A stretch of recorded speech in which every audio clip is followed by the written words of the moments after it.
Hi everyone, me again. So this is my second video for the evening, and I have managed to finish the priest for the artillery group build that's been hosted by Joachim and Markus.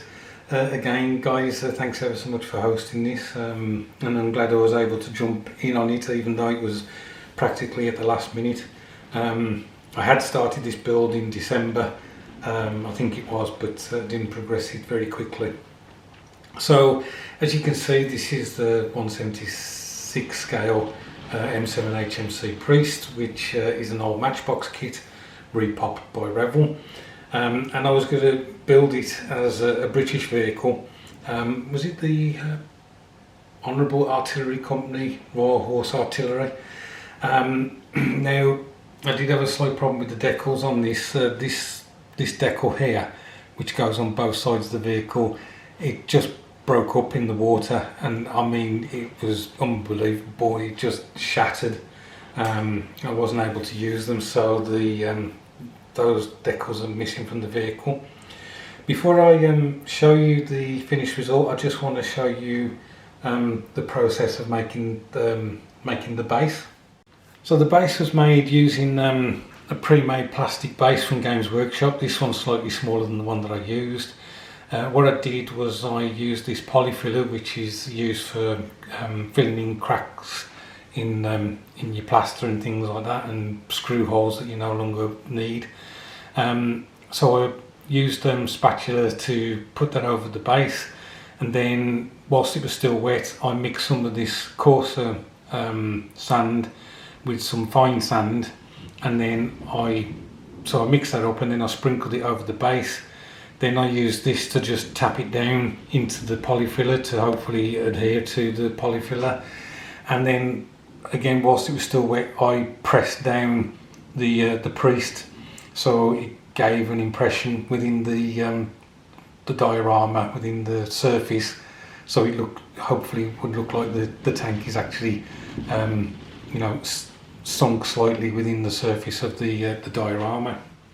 So that was yesterday, and whilst I gave the base about 5 hours to dry, and then after that I basically dabbed on some of this scenic cement, which is all it is PVA glue watered down, just to make absolutely sure that the sand would adhere to the base and wouldn't come off after or when I was trying to paint it. So I let the whole of the base dry overnight. Then earlier today I watered down some Ushabti bone from Games Workshop and dabbed that on over all the base, and once that was dry I then added some Agrax Earthshade so it would seep into the recesses and get around the grains of the sand to give some definition. I wasn't going to do that because when I initially put the Ushabti bone on, there was variation where perhaps the paint was a bit thicker in some areas, and it was looking quite good, but when the paint dried it became much more of a uniform colour, so I had to do something. And I was much more how can I put it, I was much more nervous about doing this lighter base, this like sand coloured base, than I would be if I was doing a dirt earth base, because browns and whatever are pretty easy to put on as a dirt base, and you don't really have to think too much about it. Whereas the sand, you want to make sure that you get a light enough colour and a colour that looks reasonable for the terrain. So once the Agrax Earthshade was dry, I then dry brushed, it was a heavy dry brush, the Ushabti bone back over all the sand. As I say, it was a heavy one, so it was picking up all the sand grains, but just making sure I wasn't painting it so it was going into the recesses of the paint. So once the dry brush Ushabti bone had dried, I decided that I needed to break the base was still quite level, and I needed to break up that kind of just one feature. So I got some of these grass tufts, so I broke some of those off, and using some PVA glue I just plonked some on the diorama. Now I showed a photo to Greg, and he basically suggested to me that the tufts I'd chosen were a bit large, and for the scale I needed to pick some smaller tufts, which was fine because I'd only placed them on, I hadn't actually stuck them on with the PVA glue at this point. So I found some smaller tufts within this package and put those on instead. Once that was done, I then picked out some of the stones, the larger pieces, in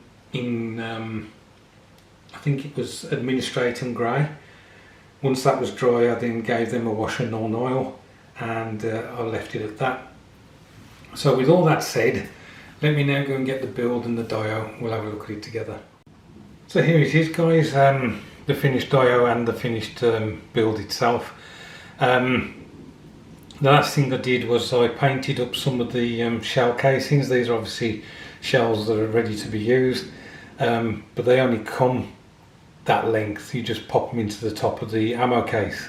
So what I did was some of those I painted, I threw out onto the side, so it looks as if they'd been fired, and the loader or whatever had cast them over the side of the vehicle.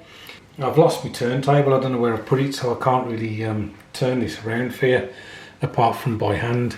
You can see somewhere where the black of the base it goes into the dio. I quite like that. That is actually black paint.